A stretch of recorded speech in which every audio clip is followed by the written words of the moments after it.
जत तालुक्यातील बसरगी येथील जेताणी वस्तीवरील एका पत्र्याच्या शेडमध्ये जिल्हा परिषद शाळेचे वर्ग भरतात. याबाबतचे वृत्त विविध दैनिकात व सोशल मीडियावर प्रसारित झाले होते. या वृत्ताची शिक्षणप्रेमींनी व सजग नागरिकांनी दखल घेतली. वर्गखोली बांधकामासाठी सुमारे 2 लाख रुपयापर्यंत रक्कम जमा झाली, तर बांधकामासाठी काहींनी साहित्यरूपी मदत दिली. शालेय व्यवस्थापन समितीचे अध्यक्ष किशोर बामणे यांच्या पुढाकारातून जिताणी वस्तीशाळा सुधार समिती हा सोशल मीडियावर व्हॉट्सअप ग्रुप स्थापन केला. या ग्रुपमधून वर्गखोल्या बांधकाम करण्यासाठी मदतीचे आवाहन करण्यात आले होते.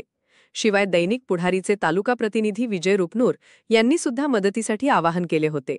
तर दुसरीकडे या समितीच्या सोशल मीडिया माध्यमातून वर्गखोली बांधकामाच्या निधीसाठी बसरगी गावातील व जत तालुक्यातील तसेच नोकरदार वर्ग, सामाजिक, शैक्षणिक व व्यावसायिक क्षेत्रातील अनेक दानशूर व्यक्तींनी आर्थिक व साहित्यरूपी मदत दिली. त्यामुळे आता बसरगी येथील जिताणी वस्ती भागात जिल्हा परिषदे मराठी शाळेसाठी एक चांगली इमारत उभी राहणार आहे.